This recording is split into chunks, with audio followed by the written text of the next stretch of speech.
Bismillahirrahmanirrahim. Alhamdulillahirabbil alamin wa bihi nasta'in ala umuri dunya waddin. Wassalatu wassalamu ala asrafil anbiya'i wal mursalin abil qasimil mustafa Muhammad wa alihi at-tahirin siyama baqiyatullahi fil ardin. Assalamualaikum warahmatullahi wabarakatuh. Puji syukur kepada Allah Subhanahu wa taala dalam kesempatan yang berbahagia ini, dalam kesempatan yang dimana kita alhamdulillah istiqomah dalam setiap minggu kita menghubungkan diri kita dengan Imam Ridha alaihissalam, kita menghubungkan dengan salah satu waliullah teragung, waliullah terbesar yang mengenalinya, yang menziarahinya akan diberikan keagungan, kemuliaan, walaupun kita hanya menziarahinya dari jarak jauh, dari rumah kita, tetapi niat tulus, ikhlas kita senantiasa kita hubungkan dengan Imam Ridha alaihissalam. Selalu beri salam kita sampaikan kepada junjungan alam Nabi besar Muhammad sallallahu alaihi wasallam beserta keluarga sucinya. Semoga dengan syafaat kepada beliau kita senantiasa,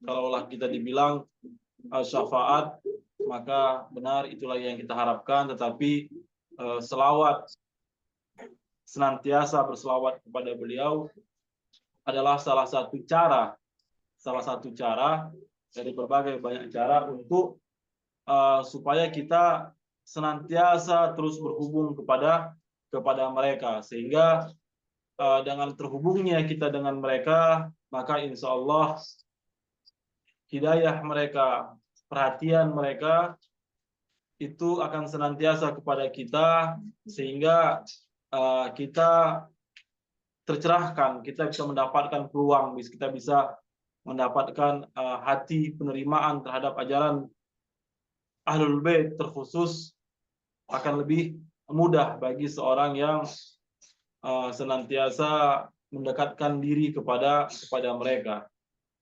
Makanya di dalam sedikit sembari menunggu yang lain, makanya bahkan ziarah itu setiap hari itu kita dituntut untuk berziarah kepada waliullah. Jadi dalam 7 hari itu dibagi kepada 14 manusia suci. Jadi dalam beberapa hari, misalnya seperti hari ini, kita dianjurkan untuk berziarah ke, salah satunya adalah Imam Ridha, Imam Musa Kazim kalau tidak salah, dan Imam Musa Kazim dan Imam Jawad kalau tidak salah. Jadi anjuran berziarah kepada para ma'sumin alaihissalam itu semestinya setiap hari. Makanya kita ambil berkah hari ini untuk kita bersama-sama berziarah kepada Imam Ridha alaihissalam dan mengkaji dengan ma'rifat apa yang bisa kita dapatkan dengan mengkaji kitab yang kita bahas, yaitu kitab Uyun Akhbarur Ridha, sebuah kitab yang ditulis oleh Syekh Saduq yang bisa dibilang salah satu ulama yang mendapatkan berkah yang luar biasa. Salah satu kitab fikihnya Man la yahdzirul faqih menjadi sebuah kitab rujukan bagi ulama-ulama Syiah Ahlul Bait untuk sampai kepada aturan-aturan fikih dari Ahlul Bait alaihissalam. Dan dengan hal tersebut itu menunjukkan bahwa kitab-kitab yang beliau susun adalah kitab-kitab yang sangat luar biasa, sangat penting bagi kita para pecinta Ahlul Bait sallallahu alaihi, termasuk kitab Uyun Akhbar Ridha ini. Jadi dalam kitab ini bukan hanya sebatas kita mengenal Imam Ridha alaihissalam, tetapi di dalam kitab ini juga memiliki nilai, walaupun nilainya itu bukan bersifat fikih ya, tetapi bersifat pengenalan terhadap Imam Ridha alaihissalam.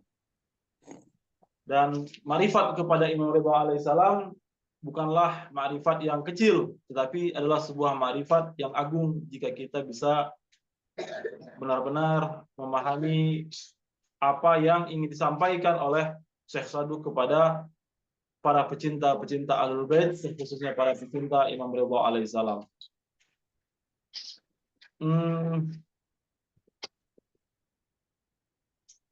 Sebagaimana biasanya dalam ziarah kita ini, kita ada petikan-petikan sedikit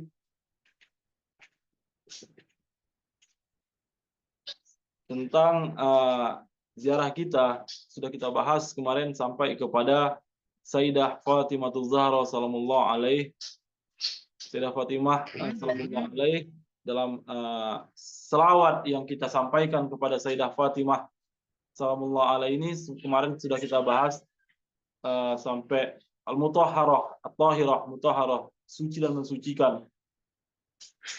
At-taqiyah, jadi dalam ketakwaan, jadi sebagai sosok ahli takwa, di dalam artian takwa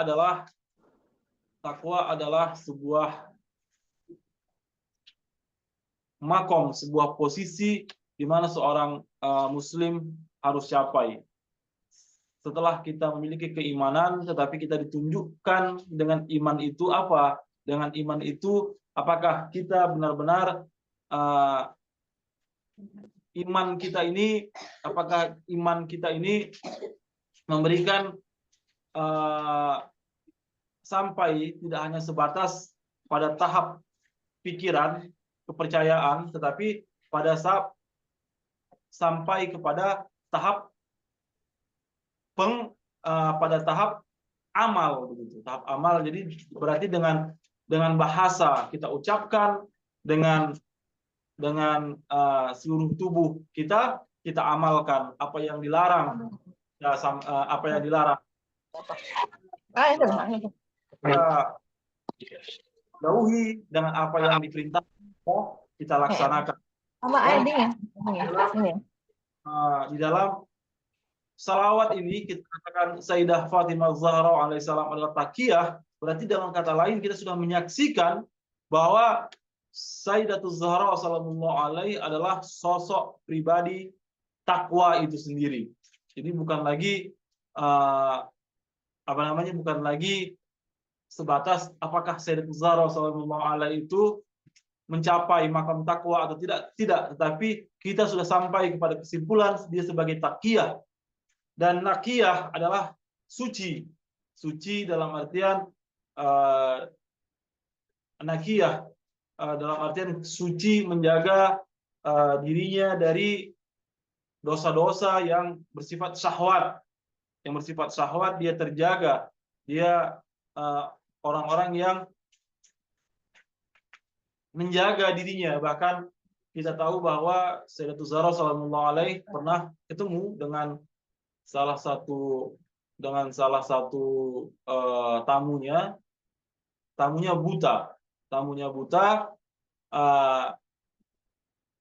tapi seorang pria, dan tamunya itu berdiri. Jadi Sayyidatul Zahra ketika ada tamunya itu biasanya laki-laki, dia jawab, tetapi dari balik pintu komunikasi terjadi. Misalnya kalau ada yang perlu, entah mencari Amirul Mukminin, entah mencari Rasulullah, atau ada pesan kepada Rasulullah misalnya, Sayyidatul Zahra itu jawab, siapapun itu, siapa jawab, tapi dari balik pintu. Tiba-tiba ada lagi satu orang buta yang datang kepada Sayyidatul Zahra sallallahu alaihi, datang, tetapi dia masih melakukan hal yang sama, yaitu berbicara melalui balik pintu supaya tidak terlihat, kira-kira begitu. Saking benar-benar Sayyidatul Zahra sallallahu alaihi itu benar-benar berupaya untuk menjaga kesuciannya. Nah, Rasulullah SAW mengetahui bahwa ada tamu dan tamu orang buta, dan Sayyidatul Zahra berbicara di balik pintu. Rasulullah bertanya, kenapa engkau tidak buka pintu? Kira-kira begitu. Apakah bukankah dia buta dan dia tidak melihatmu? Apa kata Sayyidatul Zahra sallallahu alaihi?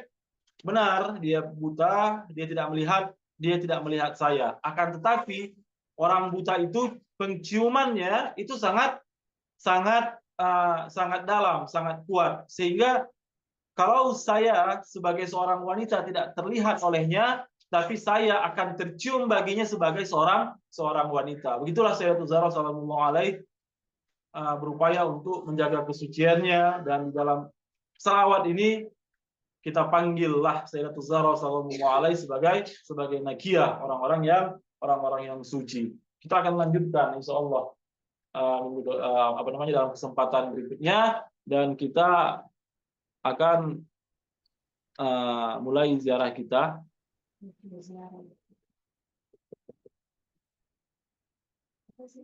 Sebagaimana biasanya kita berziarah, kita minta izin sebagai sebuah adab,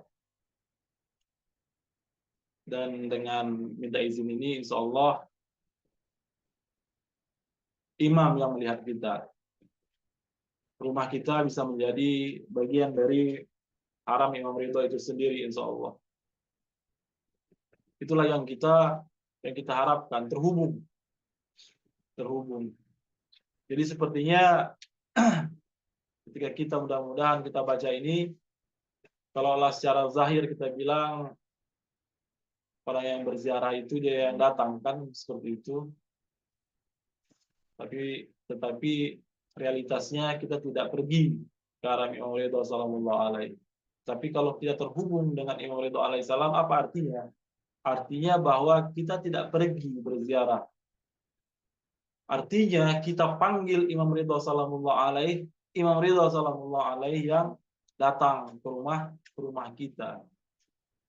Pada dasarnya artinya beliaulah yang menziarahi kita semua Bapak Ibu sekalian. Allahumma sholli ala Muhammad wa ali Muhammad. Baiklah, mari kita sama-sama bacakan doa ziarah ini.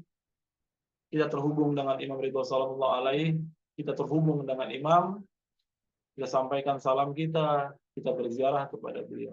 Bismillahirrahmanirrahim. Allahumma inni waqaftu ala babin min abwabi buyuti nabi. Salawatuka alaihi wa alihi. Qad mana'ta an-nasa ay yadkhulu illa bi'izni.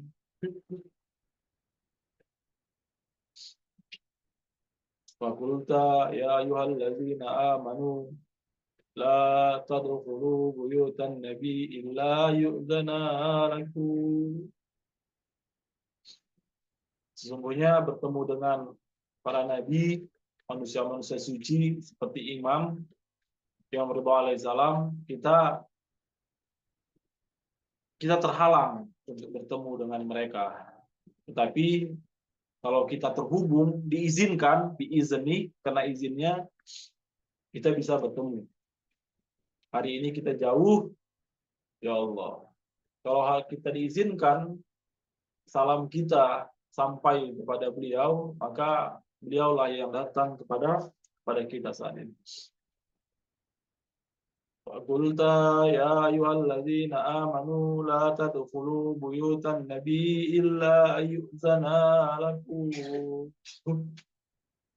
Allahumma inni a'taqidu hurmata sahibi hadzal mashhadis syarif fi ghaibatihi kama a'taqiduha fi hadrati.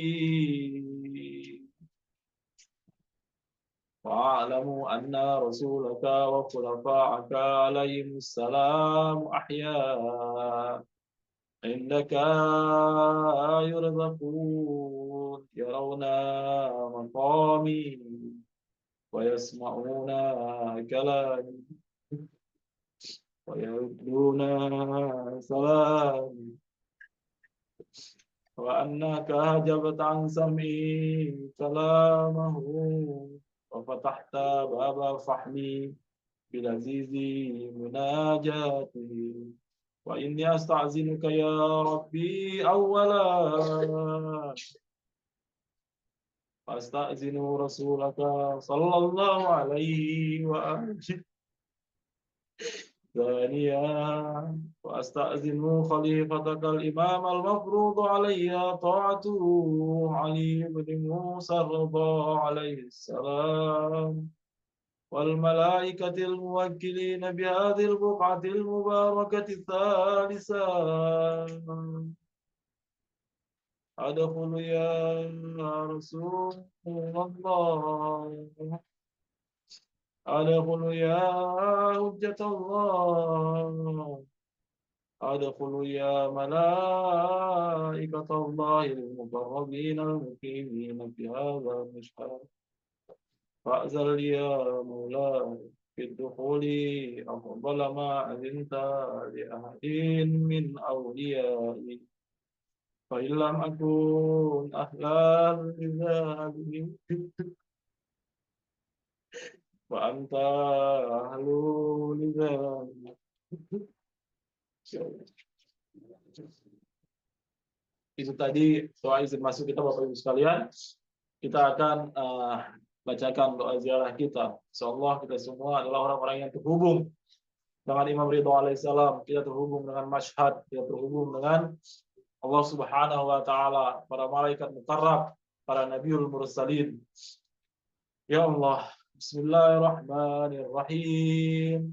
Asyhadu an la ilaha illallah wahdahu la syarika lah. Wa asyhadu anna Muhammadan abduhu wa rasuluh. Wa sayyidul awwalin wal akhirin wa annahu sayyidul anbiya'i wal mursalin. Allahumma salli ala Muhammadin abdika wa rasulih wa nabiyika wa sayyidi khalqika ajma'in wa la yaqwa ala ihsa'iha. Allahumma salli ala amiril mu'minin Ali ibn Abi Talib عبدك وأخي رسولك الذي انتجبته بعلمك وجعلته هاديا لمن شئت من خلقك والدليل على من بعثت برسالته وديان الدين بأدله وفصل قضائك بين خلقك والمهيمن على ذلك كله والسلام عليه ورحمة الله. اللهم صل على فاطمة بنت نبي وزوجتي ولي أم سبتين الحسن والحسين سيد شباب أهل الجنة الطهرة الطاهرة المطهرة سيدة نساء الجنة أجمعين صلاة لا يقوى على إحصائها غيره. اللهم صل على الحسن والحسين سبطا نبيك وسيد شباب أهل الجنة القائمين في خلقك والدليلين على من بعثت برسالتك وديان الدين بعدلك وفصل قضائك بين خلقك. اللهم صل على علي بن الحسين عبدك القائم في خلقك والدليل على من بعثت برسالتك وديان الدين بعدله وفصل قضائك بين خلقك سيد العابدين اللهم صل على علي بن محمد. اللهم صل على محمد بن علي عبدك وخليفتك في أرضك وكر علم النبي. اللهم صل على جعفر بن محمد الصادق عبدك وولي دينك وهجتك على خلقك أجمعين الصادق البار. اللهم صل على موسى بن جعفر عبدك الصالح ولسانك في خلقك الناطق بحكمك والحجة على بريتك.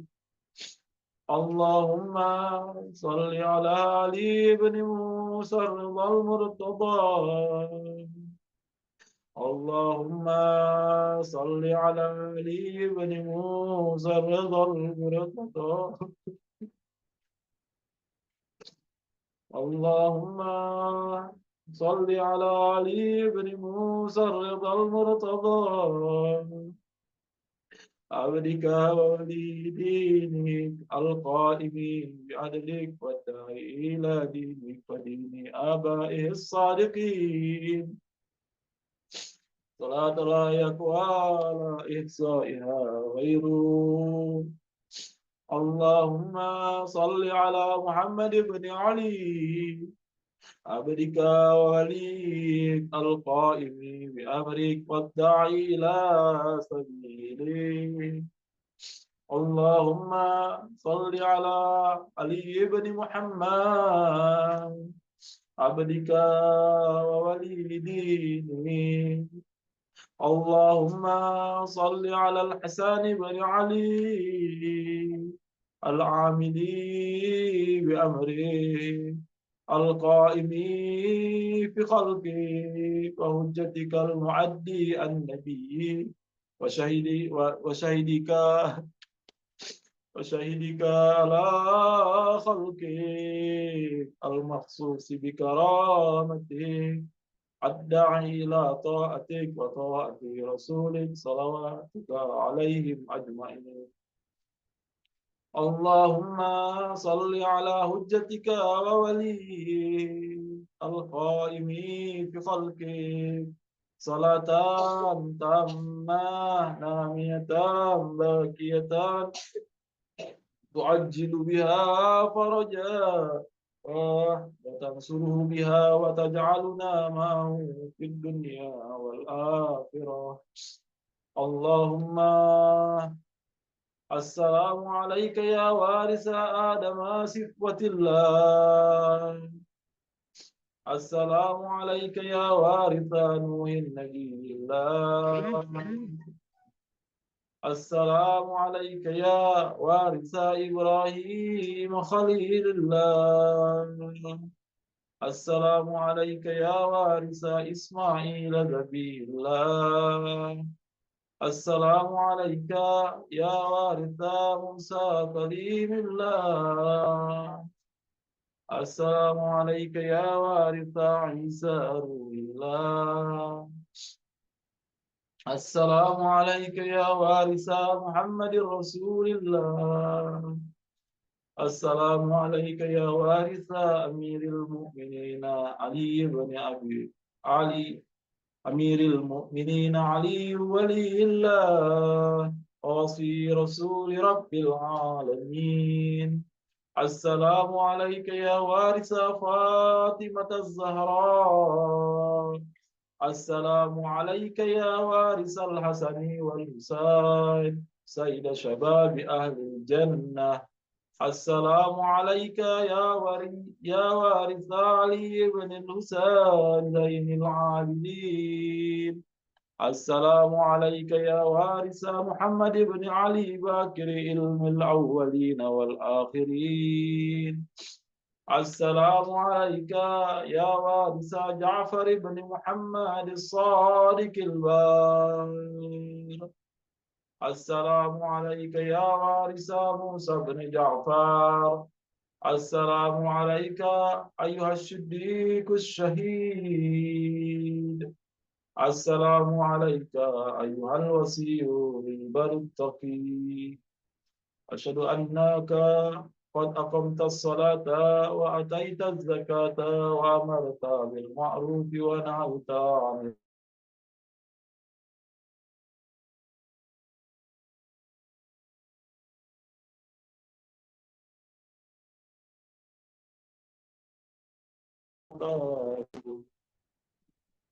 اللهم إليك صمدت من أرضي وقطعت البلاد رجاء رحمتك، ولا تغيبني ولا تردني بغير قضاء حاجاتي.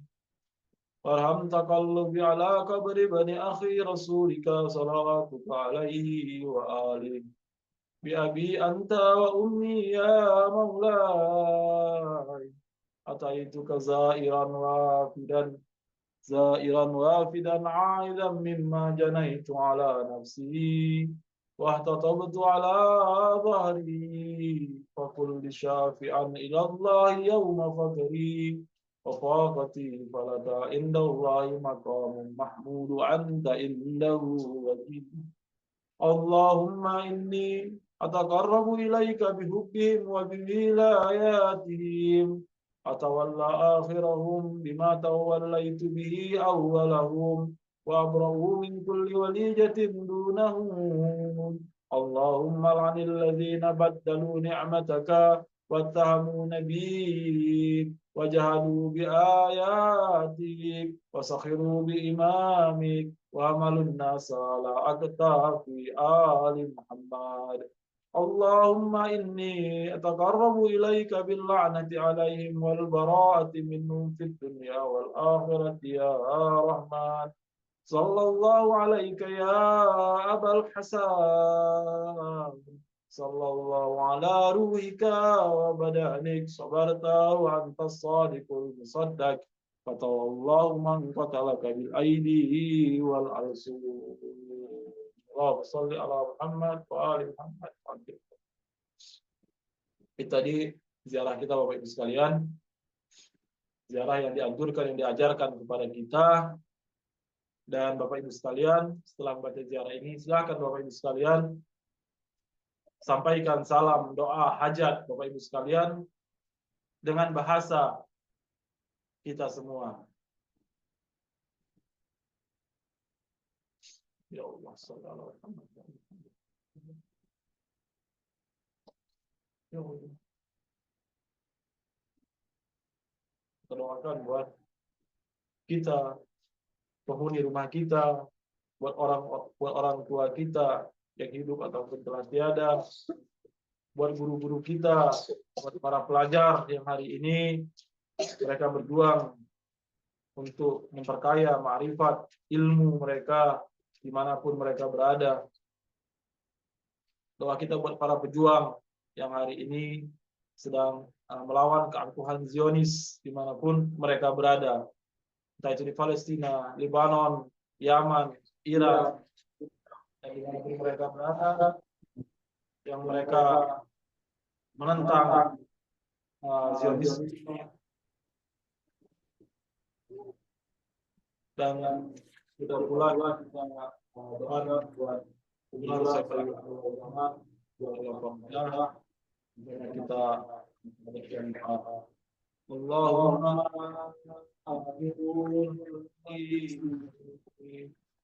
al-hujjatin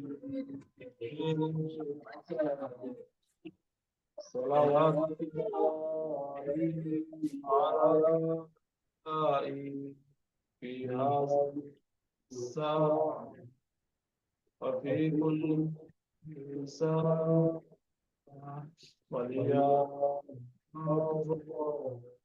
وقائد الممات بدليل عينا حتى وتمدد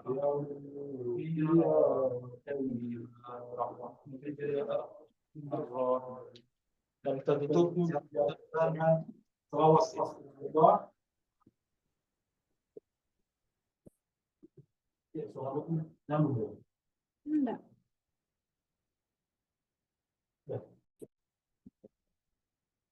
Bismillahirrahmanirrahim. Allahumma salli ala Ali ibn Musa al-Murtada al-Imam al-Taqi al-Naki wa hujjatika ala man fawqa al-ard faman tahta al-thara siddiq al-shahid salatan kathiratan tammah باكية متواصلة متوافرة مترادفة كأفضل ما صليت على أحد من أوليائك اللهم صل على Muhammad wa ali Muhammad wa ajli farajahum. Bapak Ibu sekalian, itu tadi ziarah kita dan sekarang kita akan melanjutkan pada pembahasan ngaji kitab Uyun Akhbar Ridha sallallahu alaihi.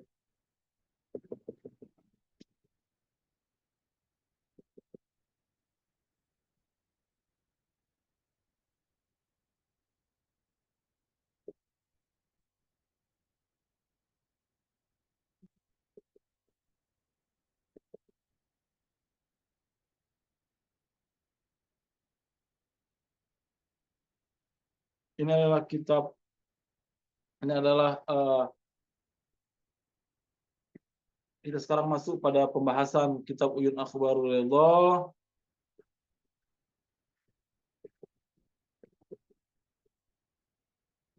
Kita kemarin sudah membacakan tentang isi prasasti yang dihadiahkan oleh Allah Subhanahu wa taala kepada Rasulullah SAW, dan prasasti itu dihadiahkan kepada Sayyidatul Zahra sallallahu alaihi yang ini adalah matannya.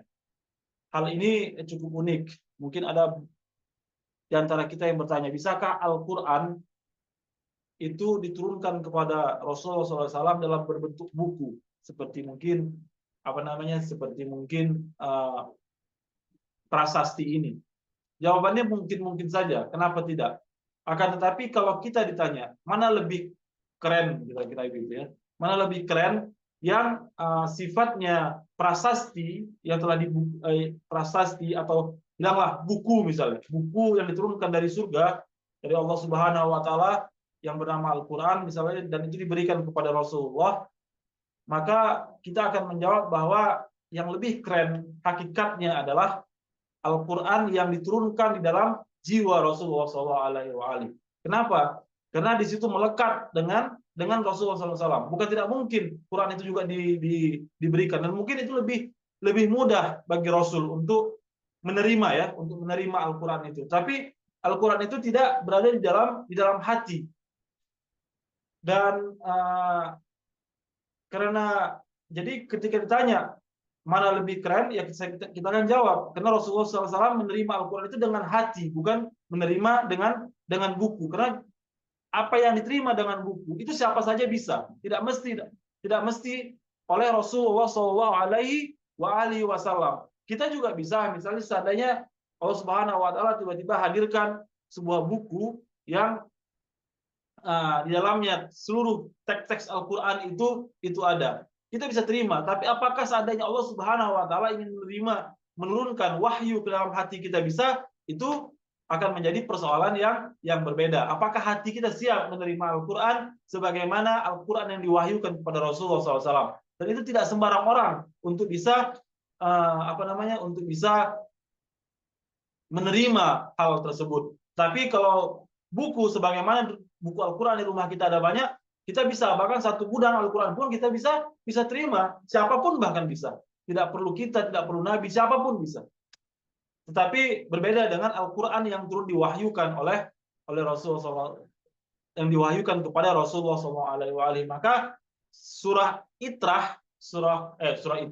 ayat Itrah, ayat Sakalain yang mengatakan bahwa Al-Qur'an itu tidak bisa dipisahkan dengan Ahlul Bait alaihissalam, bukan artinya adalah bahwa Al-Qur'an itu berada di tangan Ahlul Bait, tapi Al-Qur'an itu berada di hati, di kalbu para Ahlul Bait, sebagaimana Rasulullah SAW setelah menerima Al-Quran itu berada di hatinya. Jadi kalau kita ingin memahami hakikat Al-Quran, ya kita harus bertanya kepada hari ini kepada Ahlul Bait sallallahu alaihi.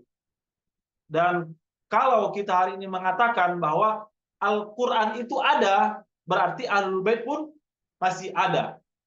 Dan kalau kita hari ini tidak menemukan di mana Ahlul Bait, bukan berarti Ahlul Bait tidak ada atau Al-Quran tidak ada. Karena kita tahu bahwa saat ini masa ghaibat, di mana Imam Mahdi Ajal Ta'ala Farajah tidak hadir bersama kita, imam kita tidak hadir bersama kita, akan tetapi bukan berarti kita total, mutlak Al-Quran pun jauh dari kita, tidak seperti itu maknanya. Al-Quran yang kita butuhkan, Al-Quran yang pemahaman yang ada, Al-Quran yang ada itu sudah cukup untuk kadar kita. Tapi seandainya Anda ingin menjadi orang sebagaimana Imam Mahdi itu sendiri, maka Anda harus membutuhkan Al-Quran sebagaimana yang ada di hati oleh para nabi dan di hati Ahlul Baitnya. Jadi tentang prasasti yang sedang kita bahas ini bukan tidak mudah, bukan tidak mungkin ada prasasti yang turun seperti itu. Bahkan saya katakan sekali lagi, itu lebih mudah bagi Allah Subhanahu wa Ta'ala untuk memberikan sebuah prasasti atau sebuah buku, karena itu bisa diberikan kepada siapa saja. Tetapi di satu sisi kemuliaan prasasti ini adalah prasasti yang dimana itu dari Allah Subhanahu wa Ta'ala diberikan hadiah secara fisik kepada Rasulullah SAW, dan Rasulullah SAW memberikan hadiah itu kepada Sayyidah Fatimah Ma'sumah, Sayyidah Fatimah Zahra sallallahu alaihi.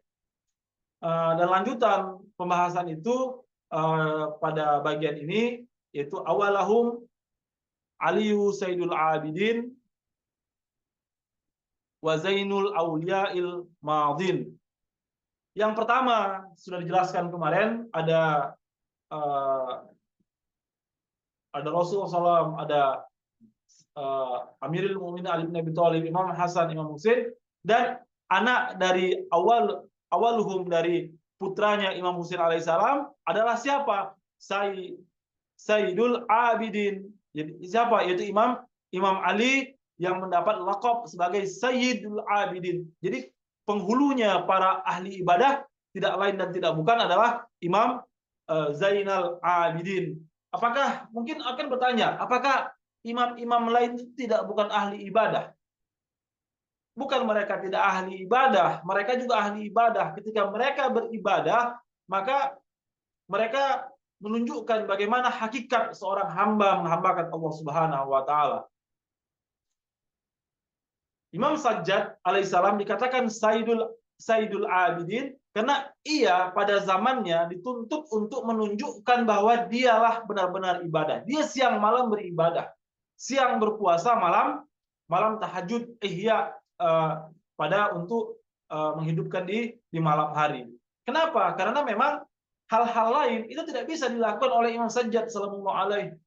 Kenapa? Karena kita tahu bahwa ayahnya saja sudah dibantai. Orang yang mendatangi beliau pasti khawatir kalau mendatangi beliau adalah mendatangi musuh penguasa. Apa efeknya? Ya, efeknya seperti Karbala. Orang semua takut bertemu dengan Imam Sajjad sallallahu alaihi. Dan Imam Sajjad sallallahu alaihi di satu sisi selain orang-orang takut, beliau ingin menunjukkan bahwa esensi dari seorang manusia yang ingin menghambakan Allah Subhanahu wa Ta'ala seperti apa? Seperti apa yang sedang dipercontohkan. Di saat orang semua ribut dengan kekuasaan, ribut dengan politik, ribut dengan bisnis, ribut dengan lain-lain, sehingga orang tidak lagi mementingkan dimensi ibadah dalam kehidupannya.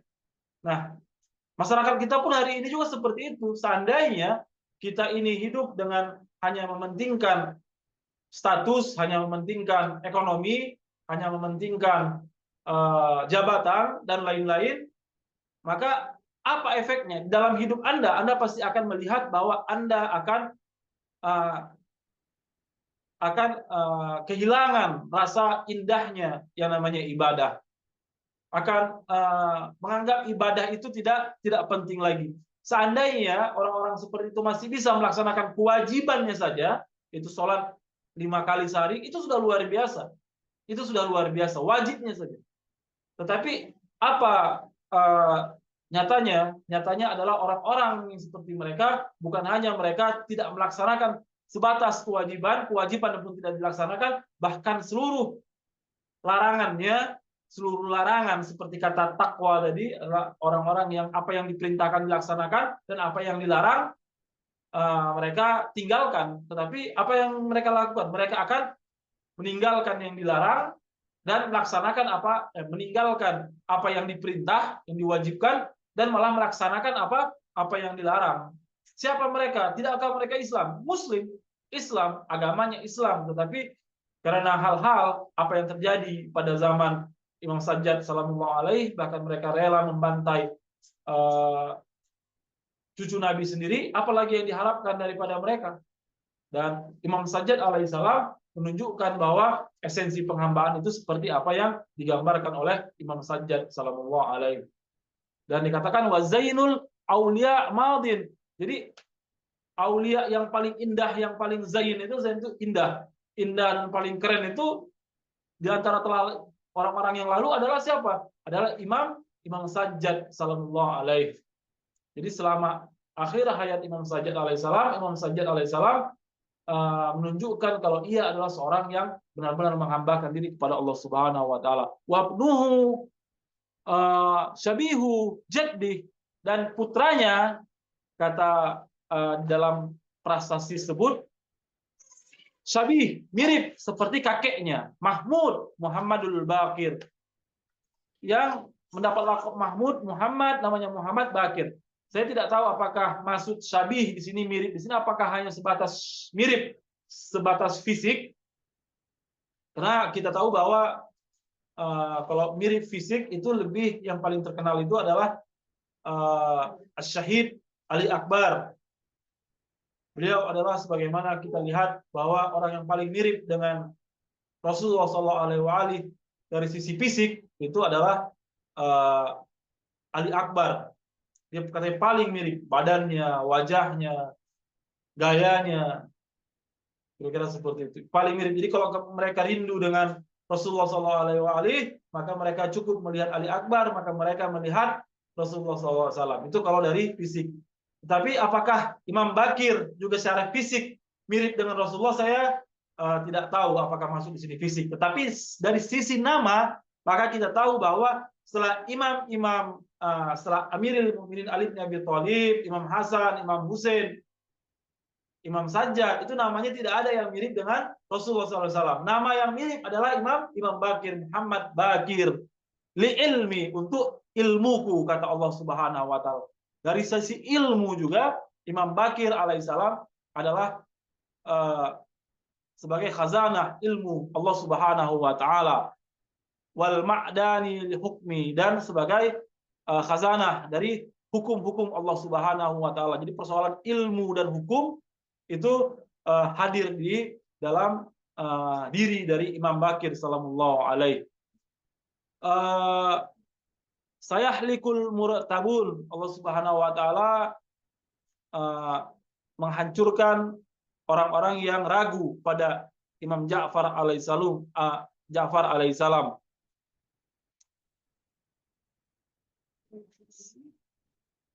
Jadi dikatakan barang siapa yang meragukan Imam Ja'far alaihissalam setelah dari Imam Baqir, maka Allah Subhanahu wa taala menganggap orang yang meragukannya itu karadda alayya, sama seperti meragukan diriku.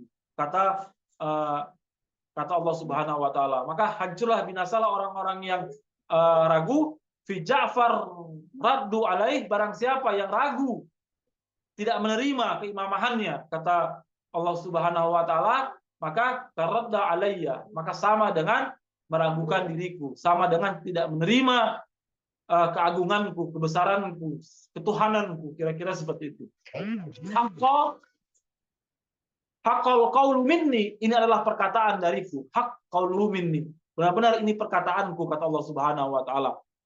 Li ukramanna maswa Ja'far, barang siapa yang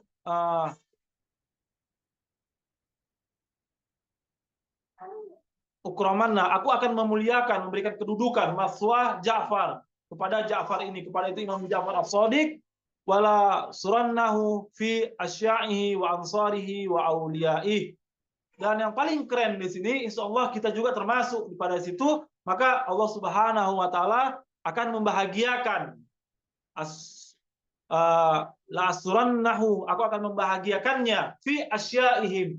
Siapa itu yang menjadi syiahnya, yang taat kepadanya?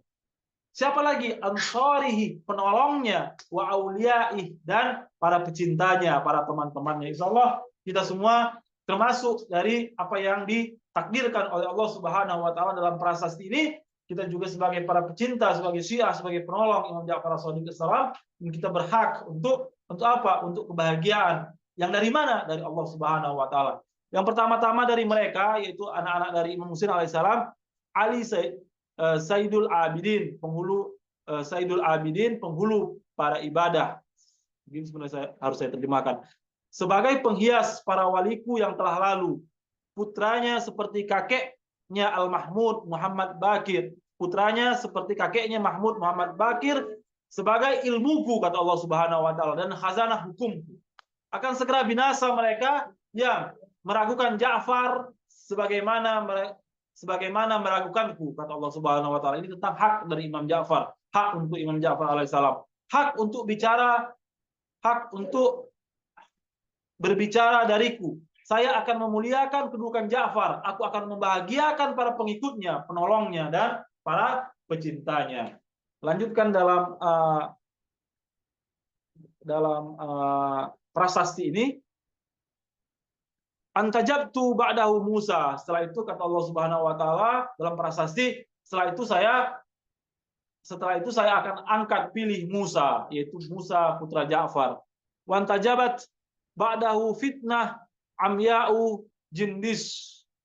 hindis.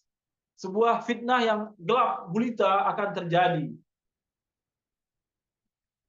Di mana kita tahu bahwa Imam Musa Kazim alaihissalam selama bertahun-tahun berada di penjara, dan itu sebuah penderitaan bagi seorang manusia yang agung, bahkan bukan hanya sebatas manusia yang agung, kita saja kalau di penjara tanpa bersalah, maka itu akan menjadi sebuah penderitaan yang sangat berat. Li'anna khaita fardi la yanqati, dan sesungguhnya bahwa garis ini yang saya wajibkan itu tidak akan pernah terputus, kata Allah Subhanahu wa taala. Walaupun seperti Imam Musa Kazim, kondisi yang diderita oleh Imam Musa Kazim alaihissalam, beratnya penderitaan mereka, bahkan mungkin pembantaian terhadap Imam Husain alaihissalam, tetapi itu bukan alasan bagi Allah Subhanahu wa taala untuk memutuskan hubungan antara makhluk dan Allah Subhanahu wa taala.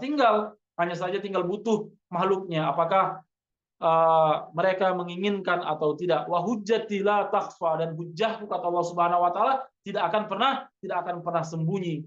Makanya bagi orang-orang yang, insya Allah kita semua Bapak Ibu sekalian, kita yang mengklaim diri kita orang yang mendapatkan hidayah, walaupun Imam zaman Imam Mahdi ajallallahu farajah gaib, tidak pernah kita lihat, tidak pernah bertemu kepada kita bertemu dengannya, akan tetapi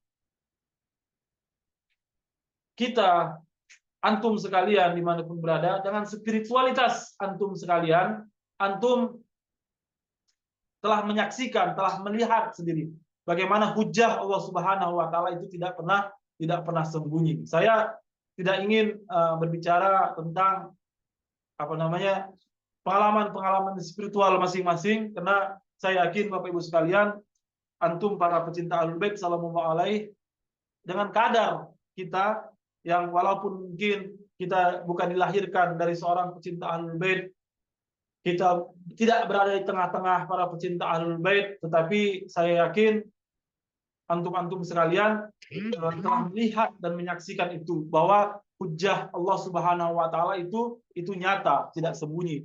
Wa inna auliyai la yaskun, dan sesungguhnya auliaku la yaskun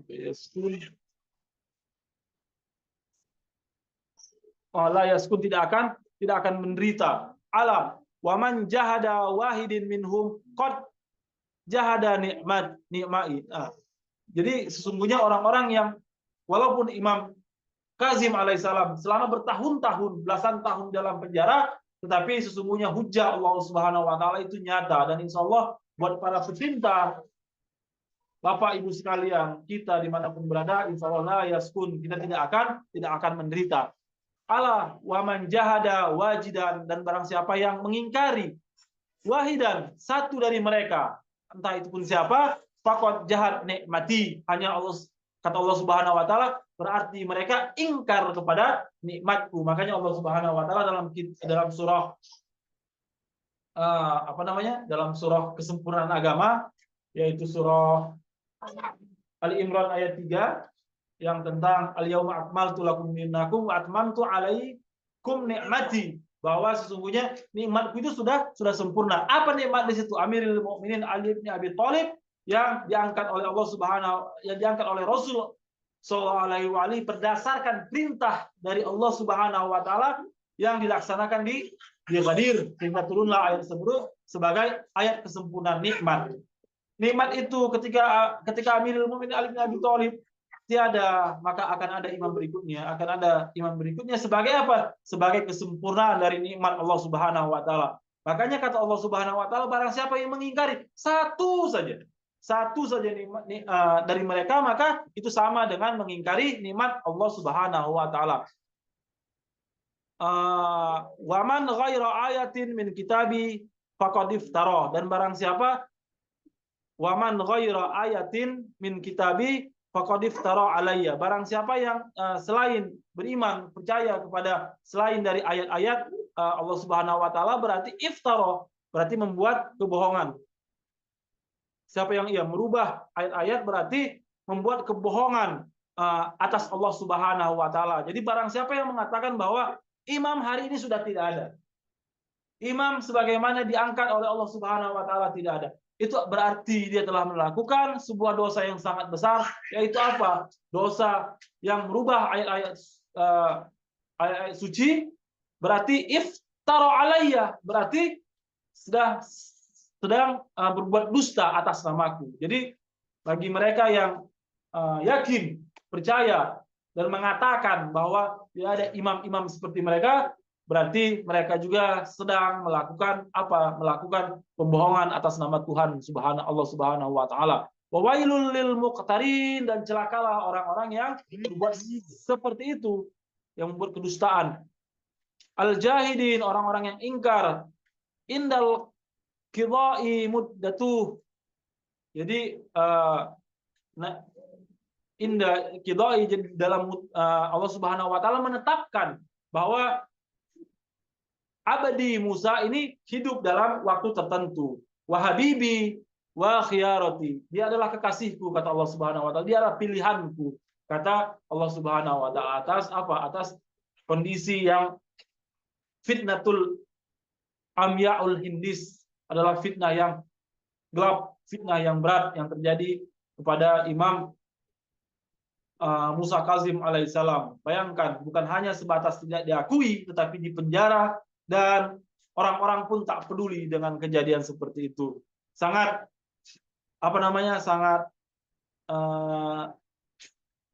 sangat rendahlah kondisi manusia yang ada pada saat itu, sehingga manusia-manusia agung seperti Imam Musa Kazim alaihissalam harus menjalani hidup seperti yang ia rasakan selama muddatin, selama waktu-waktu yang tertentu. Innal mukazziba bisamin, dan barang siapa yang mengingkari yang ke-8. Siapa itu? Imam Ridho alaihissalam. Imam Ridho alaihissalam mukazzibu bikulli auliyai, adalah orang-orang yang pendusta atas kulli auliyai, seluruh wali-waliku. Jadi dari Amirul Mukminin Ali bin Abi Thalib hingga Imam Mahdi ajallahu faraja, itu berarti sudah diingkari. Kenapa mungkin seperti ini? Itu karena bahwa kita tahu bahwa ada sebuah kelompok yang bernama Waqifiyah, sudah beberapa kali saya ungkapkan di sini dalam kajian ini, bahwa mereka mengatakan bahwa setelah fitnatul, sebagaimana kata prasasti ini, setelah fitnah Umyaul Hindis, fitnah yang sangat gelap ini, dan Imam Musa Kazim alaihissalam di penjara selama bertahun-tahun, dan dari antara mereka para Syiah Imam Musa Kazim alaihissalam itu pun sebagian dari mereka mukazib akan keberadaan imam yang ke-8. Waktu sudah habis ini, padahal hadisnya masih panjang. Bahkan paragraf ini saja belum bisa saya habiskan. Sampai imam 8 nanti insya Allah kita lanjutkan untuk penjelasan tentang imam setelahnya. Jadi apa kata Allah Subhanahu wa taala, barang siapa yang mengingkari, bagi orang-orang Wakifiyah tadi, bisamin mukazib bikuli aulia, sama saja Anda itu sedang mengingkari Imam Musa Kazim, Imam Ja'far alaihissalam, Imam Muhammad Baqir, Imam Sajjad, Imam Hussein, Imam Hasan, dan Amirul Mukminin Ali bin Abi Thalib. Wa alayya wali, dan kata Allah Subhanahu wa taala ini yang ke-8 ini, Ali wali, Ali adalah waliku, wa nasiri, dan penolongku, kata Allah Subhanahu wa taala. Wa man asna'u alaihi a'ba'un nubuwah, dan saya telah menjadikannya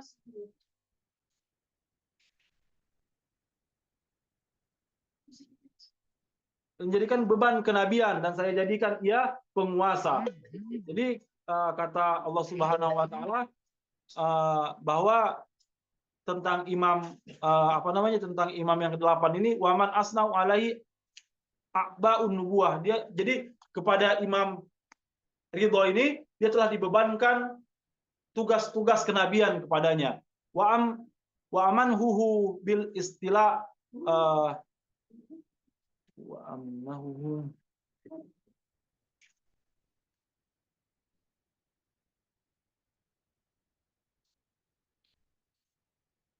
dan saya jadikan dia wa amanhuhu bil istila, dan dia berikan kekuatan, dalam artian imam yang ke-8 ini dijadikan juga oleh Allah Subhanahu wa taala sebagai apa? Memiliki kekuatan, penguasa. Kita tahu bahwa Imam Ridho alaihissalam dalam hidupnya dia diangkat sebagai putra mahkota oleh Khalifah Abbasiyah Ma'mun, yang walaupun yaqtulhu ifrit, walaupun di dalam prasasti ini dikatakan sebagai ifrit mustakbir, Siapa itu? Ma'mun. Dialah yang mengangkat Imam Ridho alaihissalam untuk mendapatkan kekuasaan, tetapi dia pula lah yang membunuh Imam Ridho alaihissalam, yang mensyahidkan Imam Ridho alaihissalam. Yadfanu bil madinatil lati banaha Abdus Shalih, dan dimakamkan di kota itu dibangun oleh Abdus Shalih. Dalam buku ini dikatakan Abdus Shalih itu ternyata kota Mashhad hari ini juga telah dibangun sebelumnya oleh Nabi Zulkarnain. Ila janbi syarru khalaq, dan di sampingnya sebelahnya ada orang makhluk yang paling buruk. Siapa itu? Ayahnya Ma'mun, yang juga dimakamkan di sampingnya. Itu kita akan mendapatkan cerita ketika kita membaca sejarah tentang kisah kehidupan Imam Ridho alaihissalam. Haqqal qawlu minni.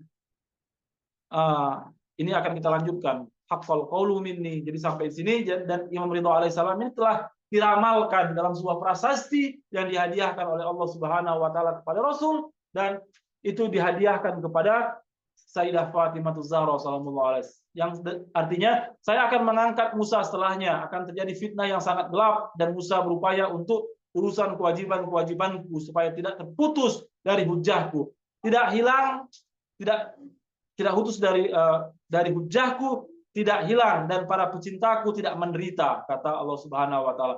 Ketahuilah, barang siapa yang mengingkari salah satu dari mereka, sesungguhnya telah mengingkari nikmat-nikmatku. Barang siapa yang telah merubah ayat-ayat dari kitabku, berarti telah membuat kedustaan atasku. Dan celakalah bagi orang yang membuat kedustaan dan mengingkari atas waktu yang telah ditentukan hambaku Musa, dan ia kekasihku dan pilihanku. Sesungguhnya pendusta imam yang ke-8, Imam Ridho alaihissalam, berarti pendusta kepada semua para waliku, dan Ali adalah waliku dan penolongku, dan orang yang saya jadikan atasnya sebab kenabian beban kenabian, beban kenabian, dan saya jadikan ia penguasa. Ifrit yang sombong akan membunuhnya, dan ia dimakamkan di sebuah kota yang dibangun oleh hambaku yang saleh, dan di sampingnya ada makhluk yang paling jahat. Sallu ala Nabi wa alih, Allahumma sholli ala Muhammad wa ali Muhammad. Bapak Ibu sekalian, berakhirlah kajian kita pada hari ini, dan kalau ada insyaallah pertanyaan silahkan, tetapi acara kita telah berakhir. Terima kasih Bapak Ibu sekalian telah menyertai saya dalam ziarah dan kajian ini, dua hal yang sangat baik buat kita semua. Yang pertama, kita mendekatkan dengan berziarah, yang kedua mendekatkan diri kepada Allah dengan menelaah, dengan memahami hadis-hadis dari para maksumin sallallahu alaihi.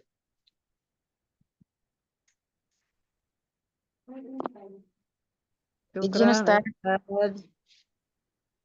Ya, silakan Bu. Baik.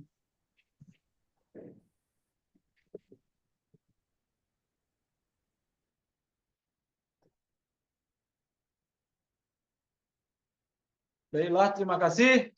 Saya akan akhiri Zoom ini. Wabillahi taufiq wal hidayah. Assalamualaikum warahmatullahi wabarakatuh. Shallu ala Nabi wa alihi. Izin Ustaz. Shalli ala Muhammad wa ali Muhammad. Syukran Ustaz. Assalamualaikum warahmatullahi wabarakatuh. Ya, pamit. Assalamualaikum warahmatullahi wabarakatuh. Oh.